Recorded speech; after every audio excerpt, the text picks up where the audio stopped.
परमात्मा को पाने तथा उसका वास्तविक लाभ प्राप्त करने के लिए पवित्र बाइबल में प्रमाण है कि प्रभु ने मनुष्य को अपना ही स्वरूप बनाया। 6 दिन में सृष्टि रचकर 7वें दिन विश्राम किया।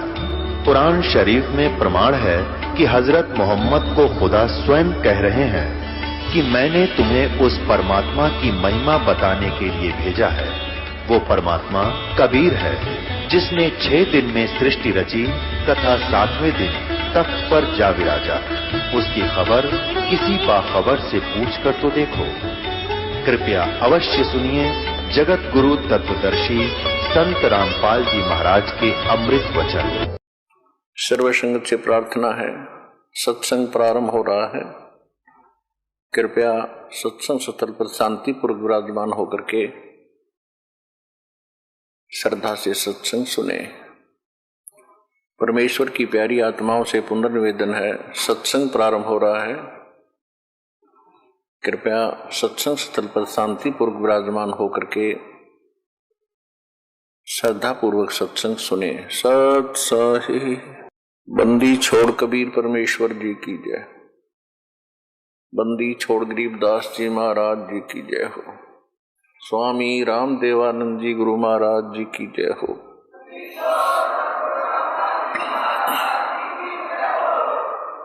गरीब नमो नमो सतपुरुष को नमस्कार। गुरु के नहीं सुर नर मुनि जन साधुआं संतों सर्वस्ती नहीं।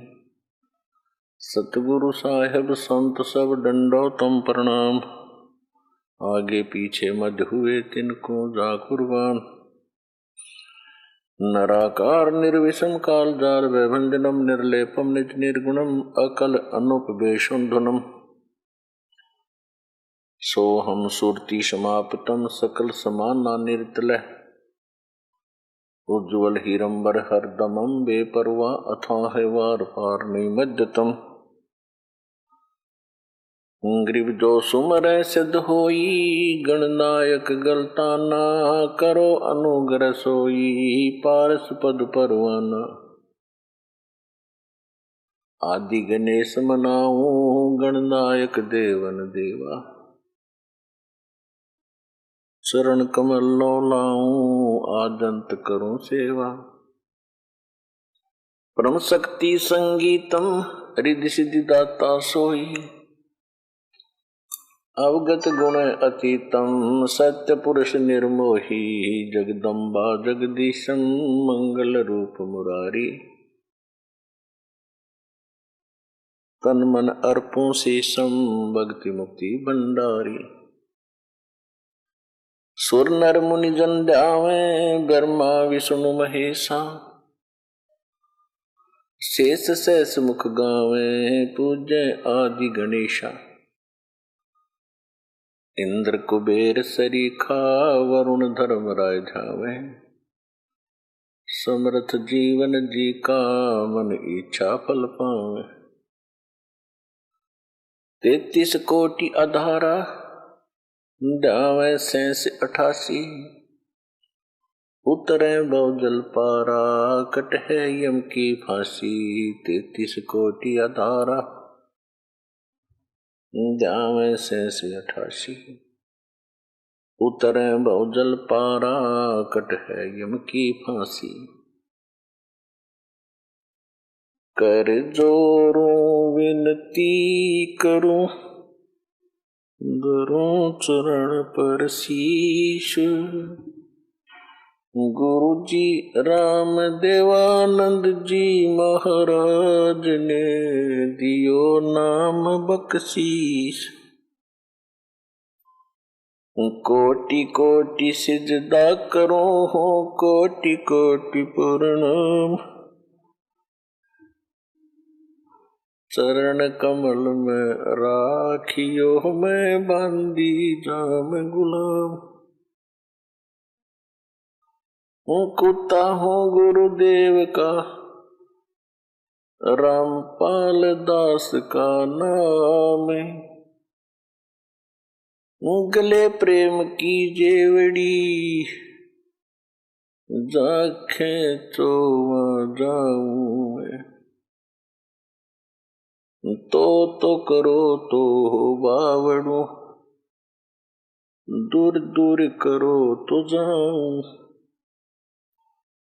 जो राखो त्यों ही रहूं, जो देवो सो खाऊं।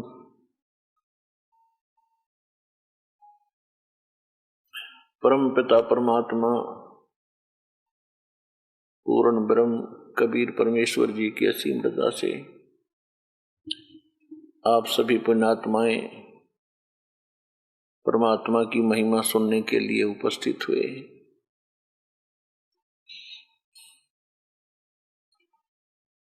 कहते हैं सुत दारा और लक्ष्मी पापी घर भी हो, संत समागम हरि कथा तुलसी दुर्लभ दो।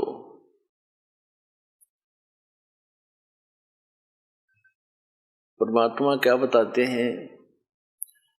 मात पिता मिल जाएंगे 184 माही, सतगुरु सेवा और ये बंदगी बाई फेर मिलन की नाही। सतगुरु के दरबार में जाइयो बारंबार, बोली वस्तु लखा देवे है सतगुरु दातार। सत्संग की आधी घड़ी और तप के वर्ष 1000, तो भी बराबर है नहीं यूं कहे कबीर विचार। संत मिलन को चालियो तजमाया अभिमान, जो जो कदम आगे रखे है ओ है यज्ञ समान। कि संत समागम और हरि कथा तुलसी दुर्लभ दो। अपने आत्माओं, जैसे तुलसीदास जी ने अपनी अनुभव की वाणी बोली है, वो केवल श्री रामचंद्र जी तक सीमित थे और श्री रामचंद्र जी विष्णु अवतार हैं और विष्णु जी की क्या स्थिति है, ये सतगुण युक्त भगवान है। एक ब्रह्मांड के अंदर केवल एक विभाग के मिनिस्टर हैं, मंत्री हैं, साहब हैं, मालिक हैं।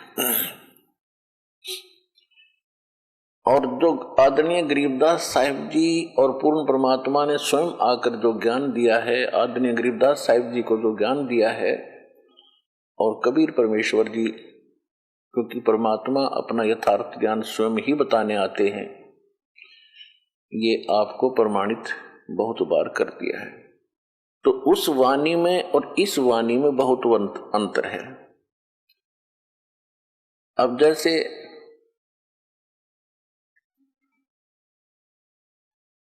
तुलसीदास जी की जो दिव्य दृष्टि काम करती थी, वो केवल एक ब्रह्मांड का भी पूरा चित्रण नहीं कर पाए।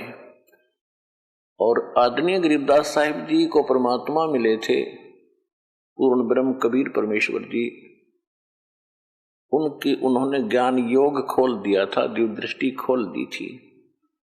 तो उनकी जो वाणी है तुलसीदास जी की वाणी से बहुत सुपीरियर और बहुत आगे का अनुभव है। ये क्या होता है, दिव्य दृष्टि क्या होती है? जैसे दूरबीन होती है, दूरदर्शी होती है। एक दूरदर्शी की रेंज होती है ज्यादा से ज्यादा 1 किलोमीटर तक देख सकती है, और एक देख लेती है सितारों तक, लाखों किलोमीटर तक। तो इसी प्रकार इनकी दिव्य दृष्टि में अंतर था, और दिव्य दृष्टि के आधार से ही फिर इन्होंने वाणी बोली है। अब जहां तुलसीदास जी ने कहा कि सुत दारा और लक्ष्मी ये पापी घर भी हो, और संत समागम हरि कथा तुलसी दुर्लभ दो। अब जो भी कोई ज्ञान है, जैसे ज्ञान किसी भी स्तर का है, चाहे किसी भी देव के प्रति दिया जाता है, कुछ मिलती जुलती प्रेरणा की वाणी होती है, चेतावनी की वाणी मिलती जुलती होती है। कैसे होती है? जैसे परमात्मा ने अपनी अमृतवाणी में कहा है, मानुष जन्म पाए कर जो नहीं रटे हरि नाम, जैसे कुआ जल बिना फिर बनवाया किस काम। एक तो तुलसीदास जी कह रहे हैं कि संत समागम और हरि कथा तुलसी दुर्लभ दो। तुलसीदास जी का जो हरि था वो विष्णु जी थे, श्री रामचंद्र जी थे। और यहां परमात्मा ने जो वाणी बोली है कि मानुष जन्म पाए कर जो नहीं रटे हरि नाम, वो हरि, वो मालिक, वो स्वयं के लिए कह रहे थे, जो पूर्ण ब्रह्म परमात्मा असंख्य ब्रह्मांड के स्वामी, उसकी भक्ति करे बिना बात नहीं बने। तो पुण्यात्माओं, आप जी के ऊपर वो मेहर हुई है परमात्मा की कि आप जी को संत समागम, संत सोए जो सीधा चले। संत उसी को कहते हैं जो सब बुराइयों को त्याग कर भक्ति पर लगा हुआ है और किसी को दुख नहीं देता, परमात्मा से डरता है, उसको संत कहते हैं। संत मीन एक अच्छी आत्मा, सुलझा हुआ व्यक्ति। फिर सतगुरु संत, फिर सतगुरु अलग होते हैं, संत तो सभी होते हैं, भक्त साधु संत होते हैं जो सज गए, वे साधु बुराइयों से हट गए, परमात्मा की भक्ति में लग गए, वो संत है। तो आपका यहां आगमन ये संत समागम है। और फिर बताते हैं कि गुरु बिन काहू न पाया ज्ञाना, जो थो था बुस छिड़े मूड किसाना। गुरु बिन वेद पढ़े जो प्राणी, समझन सोर रहे अज्ञानी। तो संत बनाने के लिए सतगुरु की आवश्यकता पड़ती है। तो आपको सतगुरु भी मिले। संत सतगुरु संत भी होते हैं, लेकिन उनके अंदर क्वालिटी सतगुरु की भिन्न होती है। तो ये संत समागम आपको मिला है। यहां आप बैठते हो, सत्संग सुनते हो, फिर आपस में पुराने भाई बहन आपको मिलते हैं, उनका अनुभव सुनते हो। तो यहां सारा दिन आपका परमात्मा के ही विषय में चर्चा में आपका यो अनमोल जीवन, मनुष्य जीवन का ये समय व्यतीत होता है। इसके अतिरिक्त आप कहीं और बैठते हो, किसी रिश्तेदारी में जाते हो, कहीं भी किसी और संसार के व्यक्तियों के पास बैठते हो, तो ये बातें आपको वहां नहीं मिलेंगी, क्योंकि ये तो संत समागम से ही स्टार्ट होती हैं। सतगुरु बताते हैं, फिर साधु संत भक्त आगे उस ज्ञान को फैलाते हैं। जैसे नकली गुरु मिले तो उन श्रद्धालुओं ने नकली ज्ञान फैला दिया, संसार में भर दिया ठोक ठोक के। अब ये रियल नॉलेज, स्पिरिचुअल नॉलेज, यथार्थ अध्यात्म ज्ञान आपको प्राप्त हो रहा है, आप इसको फिर आगे फैला रहे हो। तो जैसे वो अज्ञान फैल गया, वो तो लाखों वर्षों से फैल गया, और इस सत्य ज्ञान में इतनी ताकत होती है, ये अब सब जगह थोड़े ही दिनों में फैल जाएगा। और ज्ञान सब ज्ञानड़ी, कबीर ज्ञान सो ज्ञान, जैसे गोला तोब का अब करता चले मैदान। और जितने भी ज्ञान थे वो तो एक नकली थे, और अब ये ऐसा ज्ञान है परमात्मा का जो तत्व ज्ञान है, ये उस अज्ञान रूप अंधेरे के जितने किले बने हुए हैं, ये जितने भी संत परमात्मा के बच्चों को घेरे बैठे हैं, इस ज्ञान के आधार से इन सब के किलों को तोड़कर और एक बना देगा, परमात्मा का वचन है। परमात्मा को पहचानने के लिए, आध्यात्मिक ज्ञान को जानने के लिए और हम भक्ति सही कर रहे हैं या गलत है का निर्णय होने के लिए, करने के लिए हमने कुछ आधार मानने पड़ते हैं, आधार बनाना पड़ता है। उसके लिए नंबर 1 तो हमारे सदग्रंथ हैं, क्योंकि श्रीमद् भगवत गीता अध्याय नंबर 16 के श्लोक नंबर 23 में कहा है कि शास्त्र विधि को त्याग कर जो मनमाना आचरण करते हैं, मनमानी पूजाएं करते हैं, उनको न तो सुख होता है और न ही उनको कोई सिद्धि की प्राप्ति होती है और न ही उनकी गति होती है, अर्थात व्यर्थ, यूजलेस।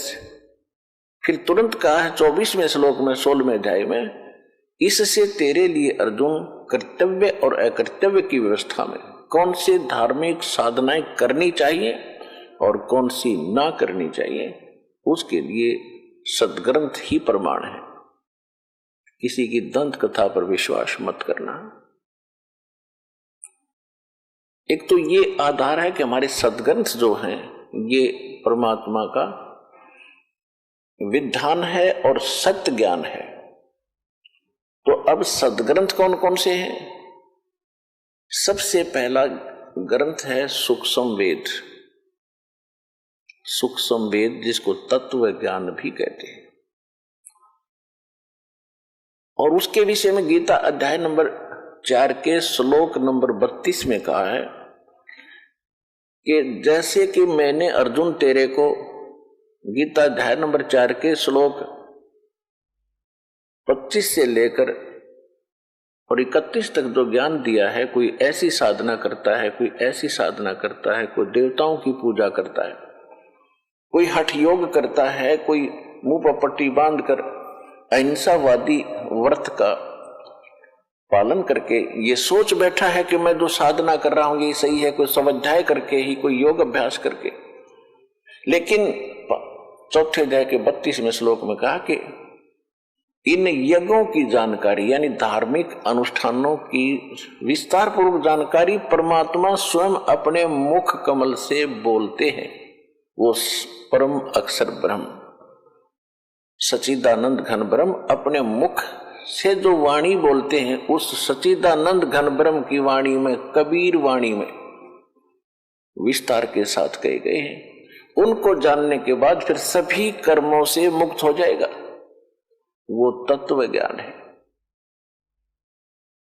चौथे अध्याय के 34वें श्लोक में कहा है कि उस तत्व ज्ञान को तू तत्वदर्शी संतों के पास जाकर समझ, उनको दंडोत प्रणाम करने से, कपट छोड़कर और सरलता पूर्वक प्रसन्न करने से वो तत्वदर्शी संत तुझे उस तत्व ज्ञान का उपदेश करेंगे। 15वें अध्याय के प्रथम मंत्र में तत्वदर्शी संत की पहचान भी बता दी है कि उल्टे लटके हुए संसार रूपी वृक्ष के जो सभी विभाग बता देगा। सह वेदवित ऊर्ध्व मूलम अधः शाखम अष्टवम अश्वत्थम प्राहु अवम छंदासी यस्य प्रणानी ये तम वेद स वेदवित। ऊपर को जड़, नीचे को शाखा वाला ये एक मजबूत वृक्ष, संसार रूपी वृक्ष है। और छंदासी यस्य प्रणानी, इसके पत्ते और ये जो विभाग हैं, इसके पत्ते, मूल और टहनी आदि इसके विभाग हैं। जो छंदासी यस्य प्रणानी इसके विभाग हैं, और इनको यह तम वेद, जो इन सब अज्ञान रूपी अंधकार में जो आज तक कोई नहीं जानता, इसके विषय में जो जानता है स वेदवित, वो वेद के तात्पर्य को जानने वाला है, अर्थात वो तत्वदर्शी संत है। तो सूक्ष्म वेद में परमात्मा ने 600 वर्ष पहले जो लीला करके गए थे धारण जुलाहे, कबीर जुलाहे की, उसमें अपनी सच्चिदानंद घन ब्रह्म की वाणी में सूक्ष्म वेद में कहा था अक्षर पुरुष एक पेड़ है और सरपुरुष वाकी डार, जिसको निरंजन भी कहते हैं, ज्योति निरंजन भी कहते हैं। अक्षर पुरुष एक पेड़ है, सरपुरुष ज्योति निरंजन वाकी डार और तीनों देवा शाखा हैं ये पात रूप संसार। ये सूक्ष्म वेद है और सूक्ष्म वेद के तात्पर्य को समझता है तो वो तत्वदर्शी संत है। तो वो तत्वदर्शी संत ये रामपाल दास है इस विश्व में आज के दिन।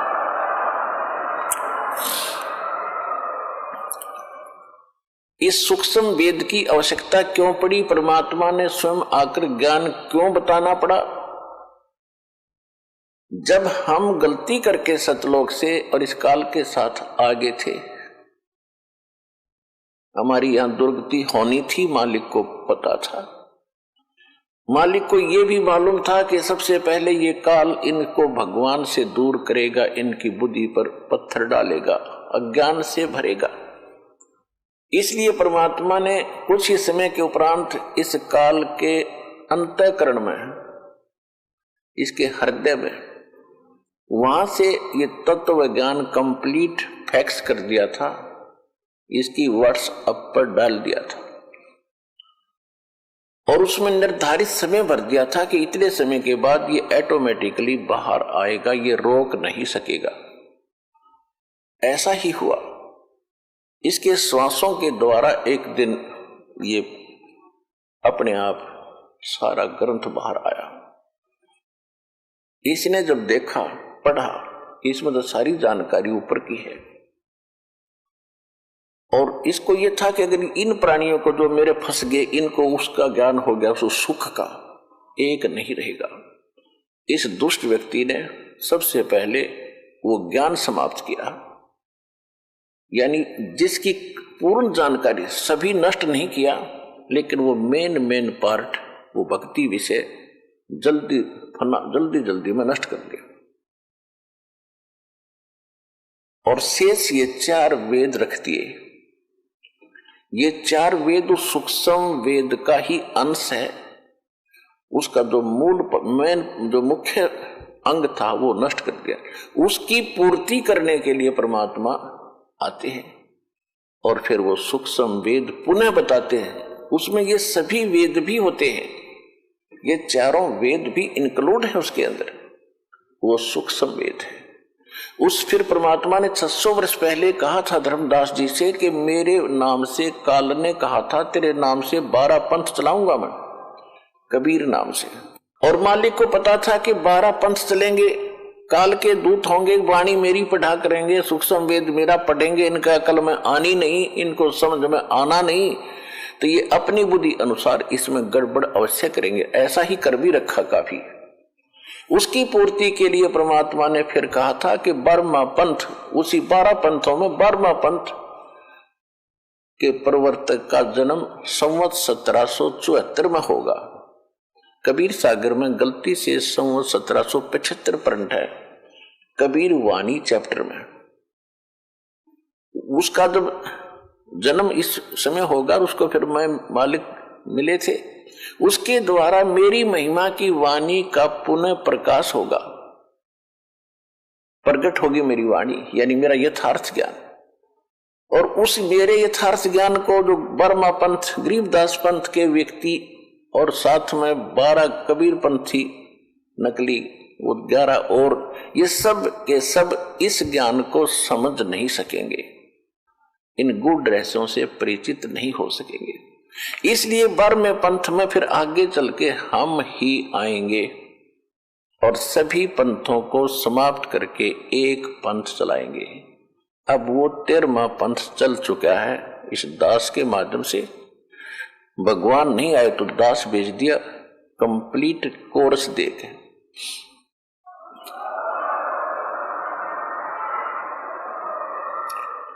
तो हमने सबसे पहले परमात्मा को पहचानने के लिए अपने सदग्रंथ आधार बनाने पड़ेंगे। उसके बाद ये तो हमारी थ्योरी,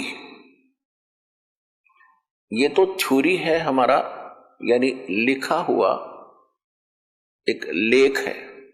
फिर दूसरा इसके थ्योरी के आधार से प्रैक्टिकल। ये पढ़े लिखे बच्चे खूब समझते हैं थ्योरी किसे कहते हैं। एक विधान होता है भाई, जैसे गेहूं कैसे बोते हैं, उसमें क्या प्रोसेस होता है, कौन से मौसम में बीजना होता है, 1 एकड़ में कितना बीज बोया जाता है, फिर किस समय फर्स्ट वाटरिंग होती है, सिंचाई पहली सिंचाई होती है, उसके बाद खाद डालना है, फिर किस तिथि में आ जाए तब उसको काटना है, फिर कैसे गेहूं निकालना है, भूसा अलग करना है, घर लाना है, ये सारा लिख दिया जाता है। ये है थ्योरी। और फिर उसके अनुसार करना, उसी समय में बीज बोना है, 1 एकड़ में इतना बीज बोना है, इतने समय के बाद फिर उसमें वाटरिंग करनी है, सिंचाई करनी है, फिर खाद डालना है, घास निकालना है और फिर उसको काटना है। उस तरह जो करके वो प्राप्त करता है वो है प्रैक्टिकल। तो ये थ्योरी सही है तो प्रैक्टिकल भी सही होगा। जिनकी थ्योरी ही गलत है, जिनका उल्लेख ही गलत है, जिनके मूल पाठ ही गलत है, तो उनके प्रैक्टिकल भी गलत होंगे। 721 पृष्ठ पे नाम लिख दिया है गुरु ग्रंथ साहिब में कबीर साहब का, एक अर्ज गुफ्तम पेश तो दर कौन करतार, हक्का कबीर करीम। तो हक्का कबीर, करीम यानी दयालु, सत कबीर, हक्का माने सत, सच्चा अविनाशी, और कबीर करीम तो बेअब परवरदिगार।